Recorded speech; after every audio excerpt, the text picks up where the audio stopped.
Welcome back to Autism for Badass Moms, the podcast where it is okay to let your badass out. I'm your host, Rashidah, and today we have a beautiful guest who is my fellow Jerseyan, Nicole. Nicole is going to talk about community, the importance of finding your tribe, because listen, you do not have to do this journey alone. Now, let me introduce you, Nicole. Welcome to the show. Thank you so much, Rashidah. Welcome, So welcome. nice to be on. Oh, I'm so excited. We were like giggling and laughing and joking, and it was just like, I'm like, this is like old times. So let's get right into it. You have two beautiful children, Yes. and you have a son. His name is Blaise, 6 years old. 6 years old. 6 years old. Doing all the things. He's doing those 6 year olds. I'm telling yes. you. And he got the diagnosis of autism at 2. Yes. So take our listeners back to whether prior to the diagnosis, what was going on. Yeah, of course. So my family were initially from New York, but during the pandemic, everyone was trying to move from New York, buy the home, do all the things from that perspective. Did that, but in the process of that, I was also pregnant with my second child as well. But with Blaise, we started to notice a little bit of some differences when he was around 18 months old. He went from doing the flashcards to being very vocal to not wanting to walk as well too. So with that, my antenna kind of went up to say, Blaise needs some additional support. So first, after we got settled in Jersey, I reached out to get him early intervention. And also what I would say is during the pandemic, this was the worst time I feel in the world to be trying to navigate a diagnosis. But nonetheless, we got early intervention, got on the wait list for a developmental pediatrician. And then from there, the ball started rolling to get Blaise the appropriate services that he needed. I feel like what I would say in the beginning, a lot of people are afraid to get a diagnosis. You know, sometimes you want to sweep. There may be some differences with your child under the rug. I'm a strong advocate. Don't do that. Get your child the necessary support that he or she needs so they would be able to thrive to their ultimate potential. Yeah, absolutely. I mean, and that's powerful in itself. And I could hear that advocacy coming out already. Now, the pandemic was a really hard time. And there were a lot of children being diagnosed. A lot of offices weren't taking, kids in the office to do the exam, and it was virtual. I know you had said that you had saw some signs that he needed, extra support. Yes. Were you thinking autism? To be honest with you, I was just open to whatever the possibility was. I think how I would kind of describe it, it felt like it was a very dark night, not knowing what exactly Blaise had from a diagnosis perspective, what therapies he would potentially need. So I think once, we saw the spinning, we saw some lining up of different, toys and all of that. We saw some toe walking as well. So the signs were there. I think it was more of a matter of getting it more pinpointed. So we would be able to say, you know what, hey, therapy office, Blaise needs OT, he needs speech. And having a diagnosis in your pocket, it just helps you be able to advocate for your child. Oh, 100%. Now, the pediatrician, did you take your concerns to the pediatrician? I didn't even bother. Okay. No, you know what I think it is? It's like if you have a problem with your heart, you go to the cardiologist, right? If you have a problem with your foot, you go to the podiatrist. So for me, I was like, what is the appropriate specialist to get Blaise the appropriate support he needed? And for me, I knew that was the developmental pediatrician. Now, you were on go. Yes. You were on go. Yes, for sure. When was the point where it caught up to you? I think I'm a big proponent of you have to feel your feelings, right? So, and I think there's a process of grieving potentially the parent you thought that you would be to your child and flipping that to become the parent your child needs you to be. I love that. Thank you. Thank you. We're going to find that one.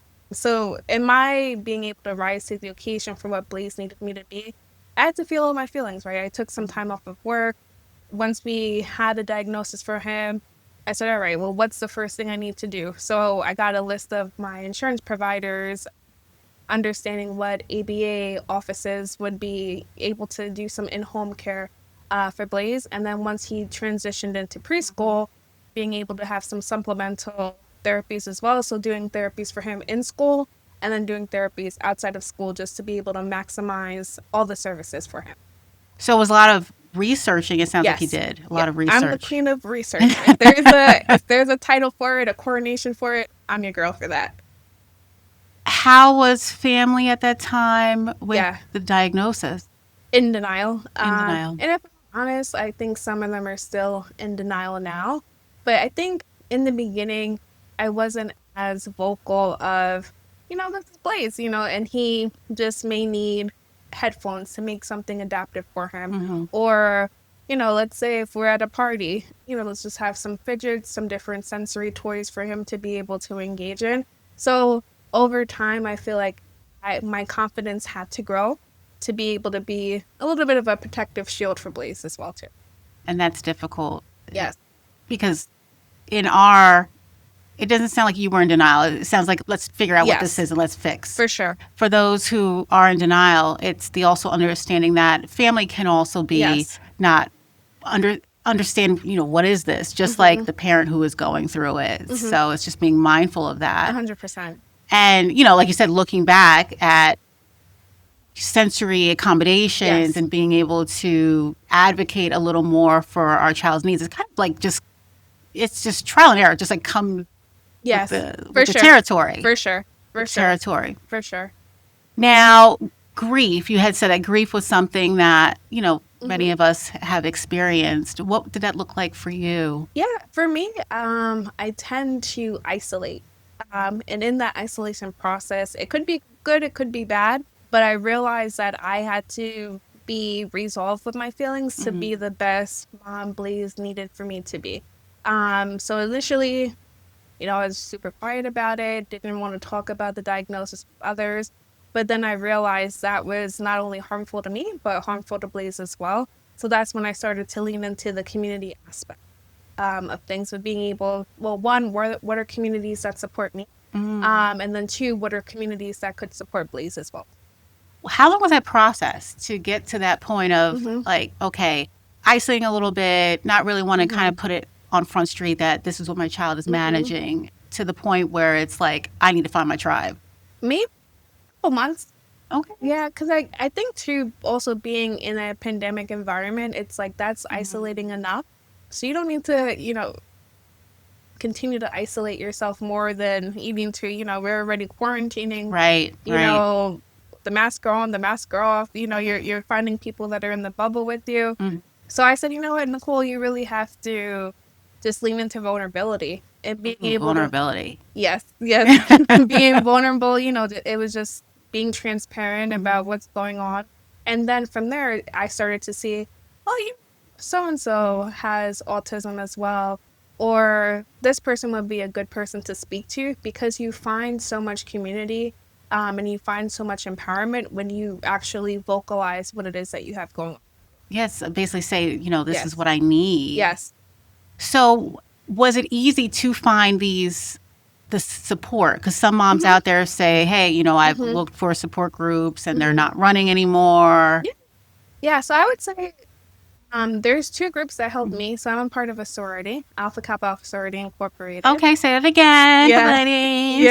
Yes. So I'm a member of Alpha Kappa Alpha Sorority Incorporated. So just having the network of sisters definitely does help. There's some that are in the medical field, some that are in educational professions as well. So they definitely help to navigate, and just being a powerful presence as well. And then I'm also a part of Mocha Moms as well. Yes. Yeah, Mocha Moms is just a great group. I think it's like the kids get a lot of love on them and all of that, but Mocha Moms has been a great group just to pour love into myself and just kind of get united with other moms as well too. I was going to ask you if you could talk a little bit about that, because I know some moms are probably like, ooh, mocha. Yes. Yeah. Yeah. So initially when we lived in New York, we were in Westchester County, so I was on a part of the Westchester County chapter. And really, I would have to say they are the nicest people in the world. Oh, that's amazing. We moved from Westchester to Essex County. I got connected to the folks there. I was pregnant with my second child at the time. Knew not a soul, in New Jersey, and these people became family. They put together a meal train. So as Oh, wow. my second child was welcomed into the world, we had a nice welcoming of meals, because no one has time when you're managing a toddler, That's a time for that. newborn. So that was the best. So Mocha Moms, 10 out of 10 recommend. Awesome people. Now, do they do groups? What else do they Yeah. provide? So there are some activities that the littles can kind of get engaged with, but it's really more so about the mom and the support group Okay. there. So it could be anything of we do like sometimes a coffee meetup once a month, or whatever the cadence that the team decides to do. There's an awesome thing called an exhale night as well too, Ooh. because sometimes you just need to exhale, right? And being able to talk about different things that you're facing, just in your day to day. It could be personally, it could be professionally. So that's some of the great benefit of the Mocha. Now, with your sororities, you already had that network, which I think was amazing. Yes. Was it, and I know you talked about like the vulnerability piece. Was it difficult to be vulnerable and share what you were feeling with people who weren't part of the sorority? I think it goes to closed mouths don't get fed. And I need to eat, and the child needs to eat as well. So, I had to, despite anything I was feeling, I needed to really just push and advocate, right? I think the initial process of enrolling into preschool, it's like they're asking for all the things, the mortgage statement, the pediatrician report, the developmental diagnosis. And it's Right. like sometimes you wish things were more consolidated, so you're not scrambling, like jumping on a plane for a vacation or a trip to work, and like, oh no, I forgot to send this one article, and it could potentially delay my child's Yeah. start date. We were almost there, but things turned around and we weren't there. So that's a good thing. But I think it's all of that to say, it's like you really have to become your child's fiercest advocate in order for them to, just get what they're due to. And do you think this process helps you to more feel that the advocacy piece, or do you feel like you were advocate from day one prior to having kids? I would say I was always engaged, right? I was always, in terms of if it was equity, justice. I'm a talent acquisition professional as well.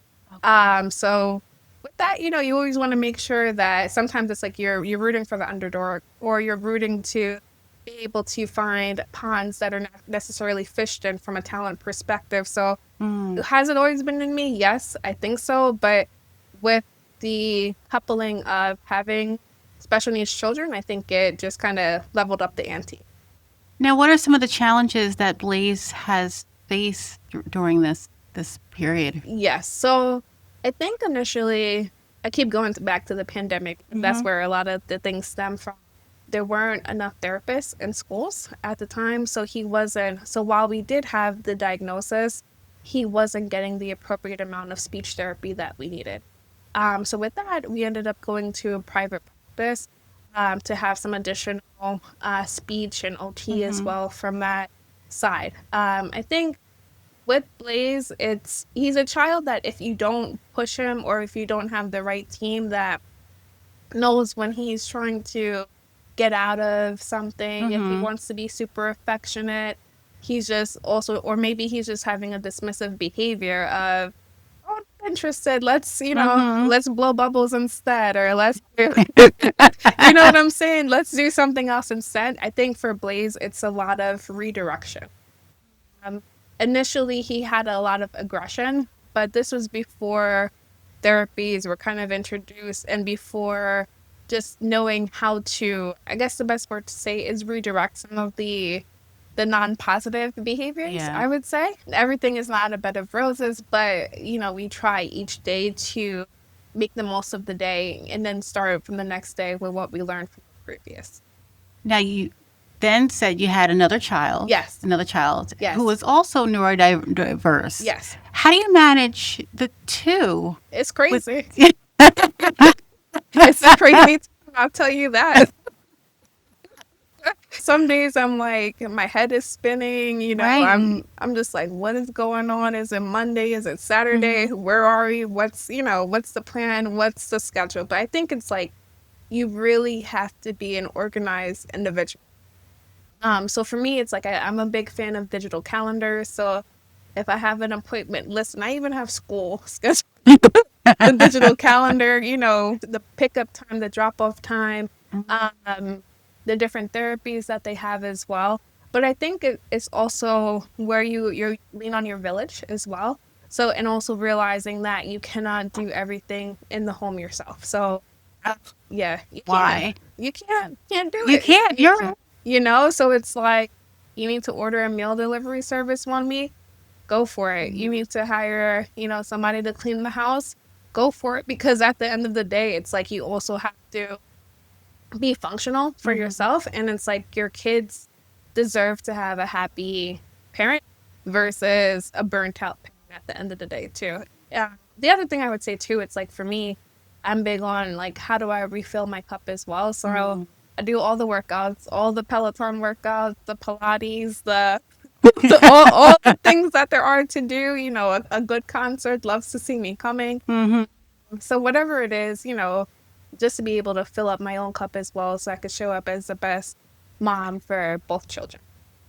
I know with the self-care piece, it's one that many of us moms struggle with. In the beginning, it's feeling like, oh, I'm selfish because I should be right there with my child all day, every day. Now, for you, did self-care you just love self-care and you said, I'm going to continue to make it a point, or did you have to like get to a point where you're just like, oh my gosh, I'm on empty here? Oh, yes. Yeah. Well, you know what? Actually, another autism model who was actually on the show as well. You can say her Her name. name's Chelsea.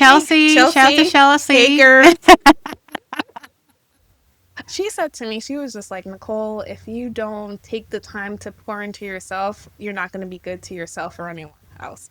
And kind of just a funny backstory on that. When I first got the diagnosis for Blaise, I was just searching on the socials by different hashtags. So I think I searched like autism, or it could have been lighted up blue. It could have, whatever the hashtag was. I found Chelsea. I saw she was in the local area as well, too.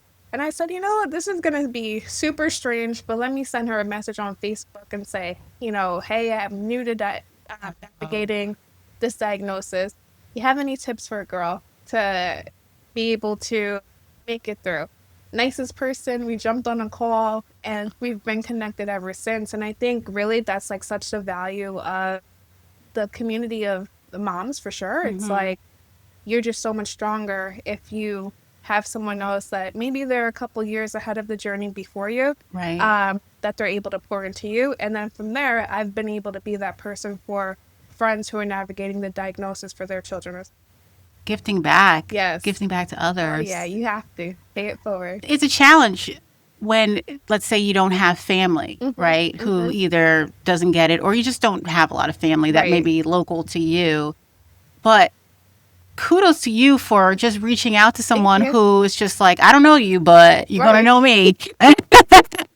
I'm good for that. And look how the relationship has flourished, and just the support that you both, I'm sure, give, in turn to each other is incredible. For sure. Is incredible. For sure.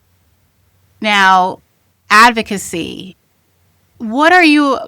I feel like advocacy, we can advocate on so many different areas within the autism realm, right? Advocating for moms' needs, advocating for, certain services for our children, the school systems.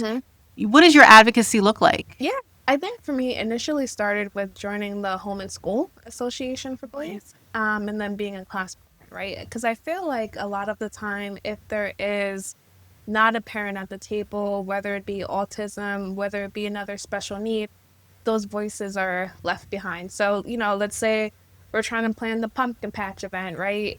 Or let's say we're trying to plan whatever event it is. If there's no one who has a child with a neurodivergent need, how do you know to account for, okay, maybe the first hour should be sensory friendly with lower music?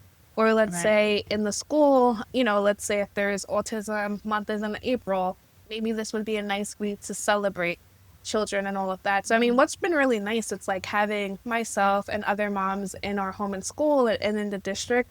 The district has done a nice autism awareness night, lighted up blue night as well. So it's nice to be able to say, okay, maybe because I said, should we think about this a different way? You're able to see the changes in your child's classroom, the school, and then from there the district as well too. So being a part Yes, of, as for sure. opposed to just, I don't want no parts. I'm only there For for that sure. IEP meeting and that's it. And let me tell you, that's the worst thing you could do for your child, right? And I think it's being a classroom parent, because they see me all the time. Blaise is getting the best services, okay? Because they know that I'm gonna be at the school. They know that I'm gonna show up if there's whatever the holiday event. We need somebody to work the register, the book fair, whatever, whatever the thing is. I will be there, and it's like, I think it shows, if you're invested in your child's education, that this is not the parent to play with. What if there's a mom who, like me, right? The struggle was just working full time and not being able to meet anybody and wanting to. I wanted to be on all these things and activities. And I hear you. How does a mom become involved in that light? And two things, because don't get me wrong, my job is crazy. It's a very crazy job that I have. We're doing the corporate thing. Okay, fine. But I think for me, I said, all right, can I block my calendar to make it to certain things? Can I make the event at 10 a.m.? No, not at all. But can I maybe cancel some things for the afternoon and do some afternoon things? Okay, fine. But I also think it is, if your schedule does not allow you to, become friends with the mom or the father who's doing other things, right? Because they can keep you plugged in. Because for me, it's like I said, all right, I'll be engaged. Let me communicate with the other parents in the classroom, let them know what's going on, sending out the email of, all right, this is how we're going to celebrate. Let us know if you have the child has any sensory needs or anything like that, or what is it that you would like to see happen in the school, or is there a concern that you want to be able to vocalize to the HSA that you don't have, time to attend a meeting. So just getting connected. I think it's like your classroom, and then from there, the broader school community as well. So getting plugged in and knowing someone who is involved, Yes. who can also speak up for you For sure. when you have like those kind of concerns For and things sure. of that sort. For sure. Which, again, is incredible. We can't be a part of, and you could have a child who is neurotypical. Can't be a part of everything, especially when you have multiple kids Not and at you're all. torn between, this one has this, that one has that. But I like how you said earlier about like just kind of your scheduling Yes. it out, having this planner. Kudos to you. I have like thank a pen to paper, cross it out, like wrong date. But just having a system down and giving yourself some grace and being compassionate with yourself. For sure. You because have to. yeah, You have to, because it's like, I think as a mom, you want to always know, anticipate the need. It's like sometimes when you have a special needs child, it's like you're running the numbers and running all the different scenarios that could potentially happen of, I forgot this snack at home. They're just going to go ballistic. Or let's say, it could be an environment where there could be some potential elopement as well. So how do you kind of best prepare? But you do your best to prepare, and what you can't, you have to be compassionate on yourself and compassionate for your child as well too. Because I think especially the children, they can feel when something is off with you. So it's like, it's fine to feel the feelings. It's fine to explain. Like I've explained to Blaise, I said, look, this is not the best day for me right now, right? Have a little grace with mom. And then he'll kind of come and snuggle up next to me. Aww. And like, that's what I super definitely needed in that moment. So I think it's like vocalizing when you just need some time yourself, right? And I think it helps for the child's emotional development as well too. and going back to being able to be vulnerable, because sometimes it's hard to ask for help, For right? sure. Whether it's, if I asked like his teacher or providers, do I look like I'm weak and I don't know what I'm doing? If I ask for help from family, are they gonna get it? Or are they gonna just be like, well, we don't know what to do with your child? Right. So how does one navigate that, being able to get to a place where it's like, I need help? Yeah, I think you have to say, do you want to be this burnt out individual, right? point. What's more beneficial for you, having help or being burnt out, right? And then I think also is identifying the strength of your community as well. So, like I know my mom, grandma, they love to shop, right? So they often love to help with the back to school shopping of getting the kids, fresh to death, big drip, all the things, right? Get them ready for the school year. Yeah, I'm like, have at it, right? If you have a friend, they're great at finding all of the different activities. Hey, could you find some activities? I really have no plans for the children this weekend. Can you help me and kind of lean into that perspective? You have a friend, oh, I want to do some exercise, some workbooks, some flashcards over the summer. Have any thoughts of what would be good? So I think part of it, it's like if you lean into other strengths, that is critical because people always say, oh, if you need help, let me know. But I think if you take the step back and be a little bit more I love that. pinpointed and say, you know what, you're great at, I need a night out. Hey, can you help me find or can you plan something? We can go out and kick it, right? I think it's like leaning into the strength of your community is super important. I love that because you build confidence within themselves, and Yes. they also feel like I am doing something, Yes. right? So if Yes. grandma loves the shopping, Right. it's not going to be something like, oh gosh, it's going Right. to be like, oh yeah, of course, Right. like, oh, Yes. it relieves a lot of stress. We're locked that, in. Yeah. Yes. Don't have to worry about that back to school, and I can Yes. focus on other things that may Yes. be take a little more of my time. 100%. But I love that. Oh, yeah. Just who can do what. Exactly. Delegation is okay. Oh, yeah. We have to become a master delegator. I'll tell you that. Yeah. Yes. Yeah. So if there's a mom out there who is struggling to find her tribe and is struggling with asking for help and is burnt out, but is just kind of like holding on to, but maybe I'm not really burnt out. What advice would you give that mom who's yet to reach out? I think I'm big into my faith and all of that, right? So I think you have to surrender, right? I think the biggest thing you can do for yourself is say, you know what? I don't have everything that it takes to be able to handle a certain situation. And then from there saying, a prayer is let my helpers find me and the children, right? So perhaps it's that, or perhaps it's just saying, you know what? What's one thing I can do for myself to pour into myself today that will make it a little bit better, right? So it could be a meditation. It could be an affirmation to say I'm worthy, I'm enough. It could be calling a friend to say, hey, just give me a joke. It could be going on a walk. It could be so many different things, but you have to do something, right? I definitely think you have to sit in the feelings, but I think you have to be very careful to not let it ruminate, because that's when, the negative self-talk comes in of like, oh, I'm not worthy. Oh, why is this happening to me? Why my child? Why this? Why that? I think it's like, yes, you have to process your feelings, but you also have to figure out what supports or mechanisms can you put in place for yourself to be successful and for the children to be successful as well too. The gems, and you see like her necklace gems that have just fallen from the sky.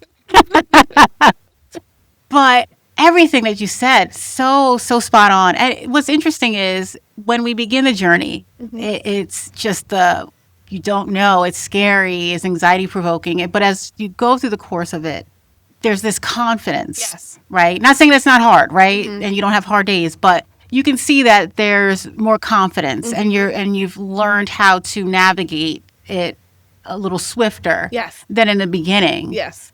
And I just think that all the advice that you gave, for that mom, that you just being able to look at, hey, do I want to be this burnt out mom, or like weighing out what's, because if I'm burnt out, that's not going to help my child. Not at all. Remembering that your child does feel what you feel and they're in tune, Yes. even though they may be non-speaking. Yes. That doesn't mean they don't know what's going on. Right. And just the importance of just utilizing your tribe and looking at what are they good at, or asking them, right? Like, what can you help with, right? Like, what is something that, you don't always have to like come and take my child and stuff like Right. that, but there may be like, I'll clean your bathroom. Oh, do the Please- laundry. please do. Okay, please With a do smile. that with a smile, with a smile. Yes. But it's a parent having two children, that are neurodiverse, you have come up with wonderful systems to be able to manage, and the self-care piece, right? Like how you were saying that, you don't play with that. Like No, that's what fills your cup. yes, That's what fills your cup. for sure. Now, I love the question. I've like incorporated this in the last few interviews of what makes you badass. Yeah, I think I know I spoke about rising to the occasion, and I think for me, one of my favorite poet said, "You have to be the master of your fate and the captain of your own soul." So when you're able to lean into that for yourself, for me, um, that makes me a badass. So how I'm able to, be the master of my fate for one, myself as an individual, and then how I'm able to articulate that for the children as I don't know what else I'm supposed to say. Don't know, because that was so good. That was so good. And that you just immediately embrace that. Like, it's Yes. just like, I know what makes me badass, Yes, and sure. that was so incredible. For sure. Like, if my jaw could drop like 10,000 times, it would be like dropping right now. But you have been just such a blessing, Thank you. being on the show, Thank coming you. here to the studio, Yes. which I love when people come to the studio. It's beautiful here. It is. You have to check It this out. is. But I know that there's going to be, yeah, you do. You have to check. This is nice. Nice. But I know there's like a mom out there, there's a caretaker out there that's saying like, hey, maybe she could be my person. Like, Yeah. how can I find her and reach out to her? Yeah, for sure. So on Instagram, Pretty Live 5, the number 5, or on Facebook, Nick. I love that. Yeah. Pretty Live 5. Pretty Live 5. I know I'm like thinking about like 2 Live Crew. I've got 5 on it.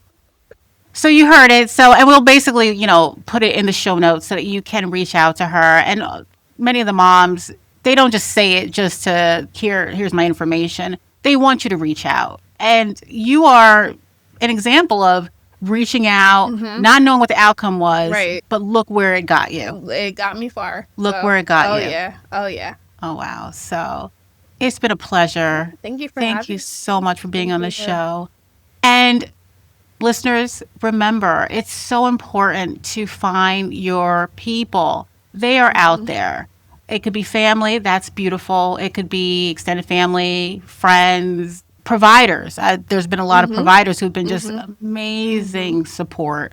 But they're out there, even the podcast, just listening to podcasts and just hearing other moms reaching out to moms like Nicole and saying like, hey, I'm struggling. It's so important for your mental health, and your child is affected by that. So please, if you need any help in finding support, reach out to moms that have been on the show.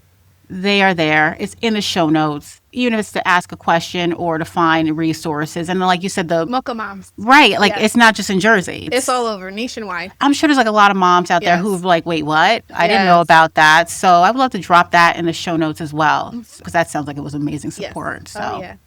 on that note, stay fierce, stay determined, and stay courageous, just like Nicole, who came all the way here to the studio. That's a nice studio.